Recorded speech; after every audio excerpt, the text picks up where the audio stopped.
From Capitol Hill, Republican Congressman, California Chairman of the House Committee on Oversight and Government Reform, Representative Darrell. Issa, Chairman, thank you so much. He does want to save the post office. I want to ask him the big $64,000 question first, though. Jobs.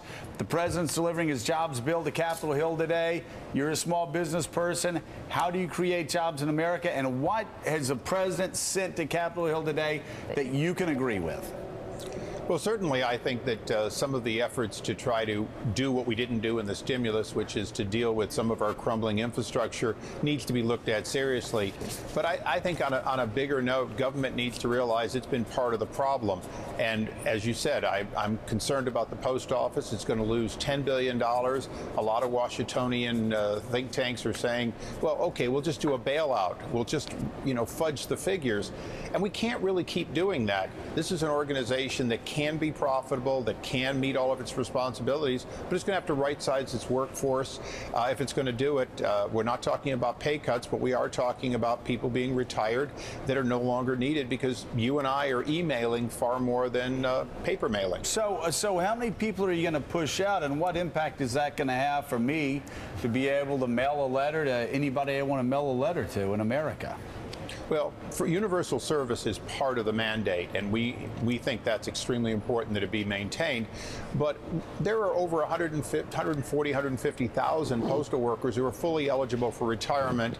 You add those who will retire over the next several years, you can get the 200,000 or so excess workers off the payroll without having to do punitive measures. More importantly, we have a responsibility. The post office, for Joe, since you were here, has a mandate to be self-sufficient in all senses, including it has to pay in to its own retirement, something that they'd like to redo the figures. But the fact is, you and I both know that if you redo it with a federal backstop, you and I will be paying for it the way we paid for so many others, including railroad retirement and so on.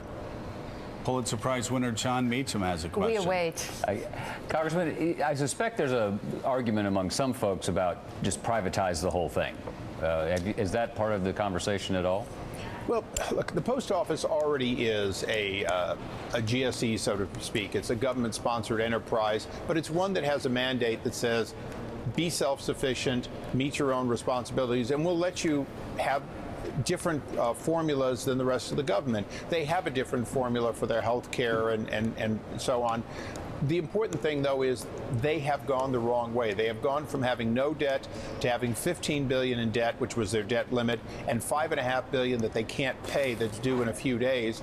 That tells us, as a businessman, that no matter what they say, they have more than a small cash flow problem. They have declining revenues, and they haven't rationalized the hard and soft assets. Hard assets being obviously post offices, but the soft assets, which is 80% of their cost, are human beings. And if you've got too many human beings, you'll build in inefficiency, you'll use labor poorly, and that's what's been happening, and it's why we have to get this right. It's why the postmaster is asking for various authorities, including one that would allow him to let people go if he closes a post office.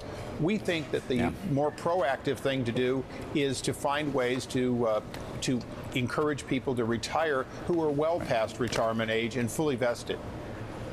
Is, to some extent, the Postal Service unions the new teachers' unions? Well, the Postal Service unions are diverse. You look at the rural letter carriers, they already have a contract that basically, if volume goes down, they lose people. They have a whole process of, if you will, piecework.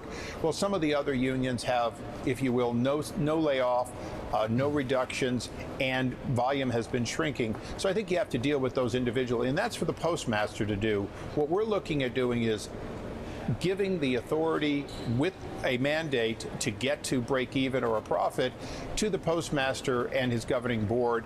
That's what our bill does. It's why we want ours rather than a bailout. It's why most of the major newspapers that have yet spoken have spoken in favor of this bill, because it actually gets the post office back on the right track without any real loss of service, the service you expect whether you're in New York City or on an island far in the north of Alaska.